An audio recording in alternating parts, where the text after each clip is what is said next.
friends, and welcome back to my channel. This is 155 books and my name is Shannon, and today I'm going to be sharing with you another bi-monthly TBR this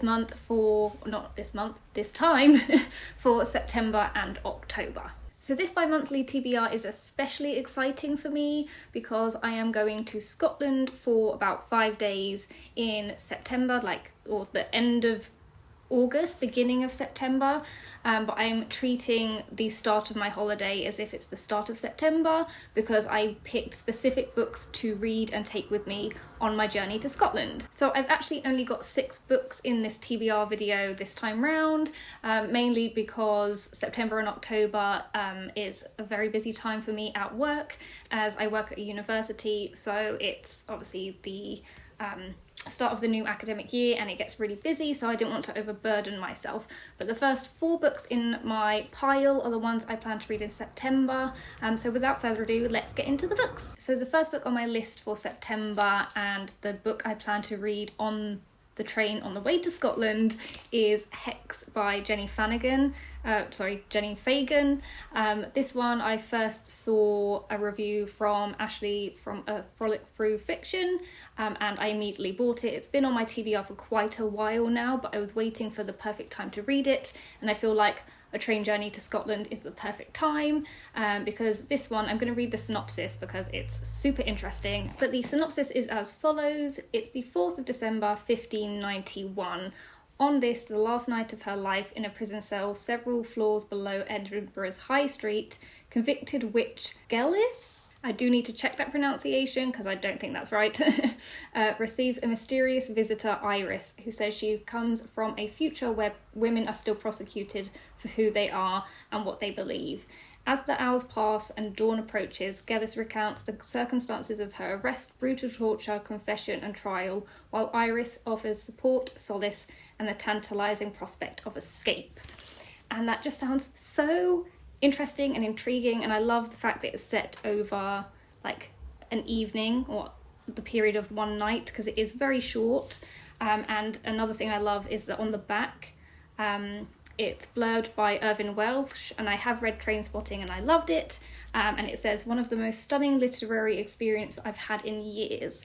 So very, very high expectations for this, so I hope it lives up.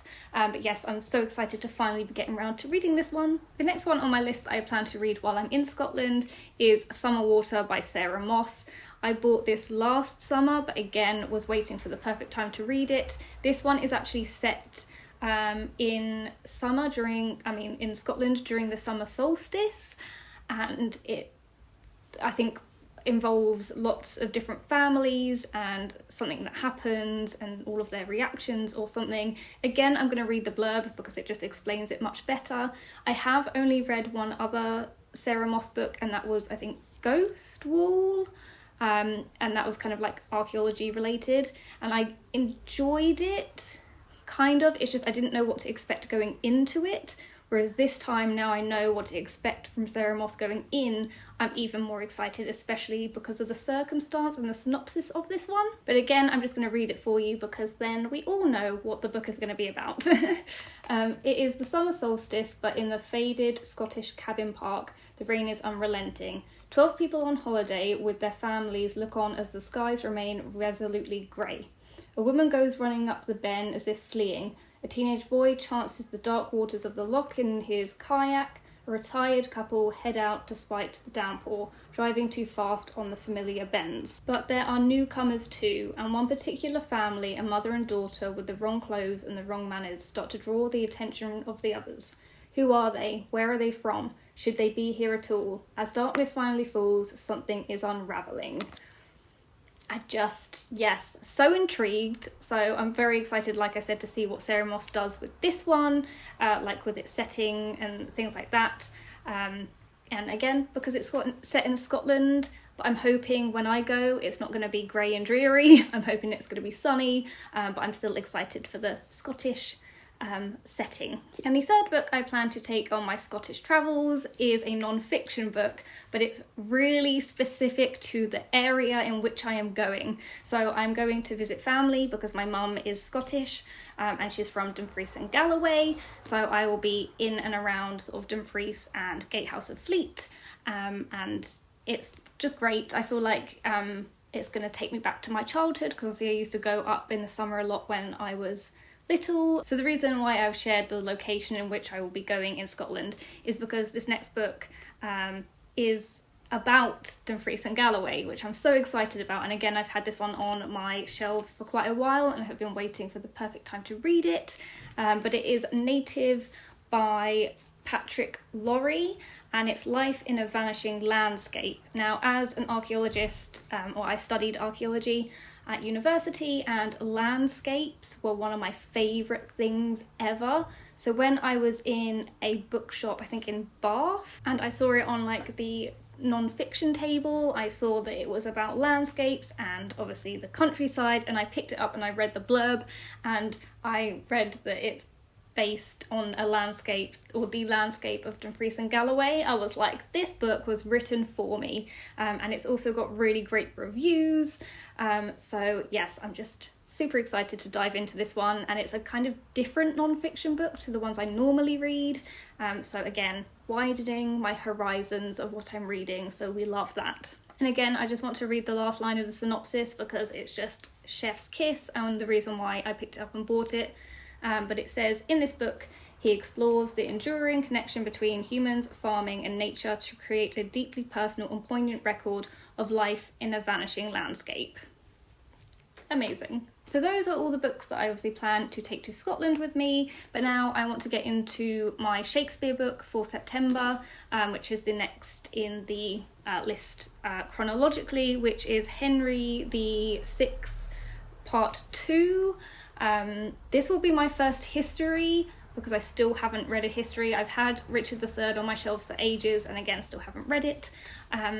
So yes, I think that there's some juicy gossip with the Henry VI plays. I think there's 3 of them altogether. So yes, the one I'll be reading in September is Henry VI Part 2. And then moving on to October, again with the Shakespeare play I'll be reading, which is, surprise, surprise, Henry VI Part 3. Part 1 actually comes a lot later. So I'm guessing that the parts are maybe based on the chronology of Henry VI's life, and that's what Shakespeare is writing about, and that's why it's Part 2, 3, and then 1 comes after 3, which is a bit confusing. I don't really know. I'm going to find out when I read them, and then I can obviously inform you, because at this moment in time I have no idea why it's Part 2, Part 3, and then Part 1. Who knows? And the last book on my list for my September and October TBR, this one I plan to read the majority of in October if I'm in the mood for it, because I've kind of gone off the idea of reading fantasy again, but this one is carried over from my last TBR, so spoilers for my wrap up because I did not read a single page of this book. But that is Dark Dawn by J. Christoph. Again, not going to talk much about this, but I'm just carrying it over from my previous TBR video and list. So that is it for this TBR video. I'm super excited mainly for the Scottish reads and the Scotland-based books and my trip to Scotland, and I do plan to vlog it, so hopefully you can see what I get up to. I'm just so excited. I think it's because I haven't been to Scotland or seen my family in some time, since probably before the pandemic, so I'm just like, get me up there, I'm so excited. If you have read any of these, please leave a comment down below and let me know your thoughts on them. Thank you guys so much for watching as always, and I'll see you soon in my next video. Bye!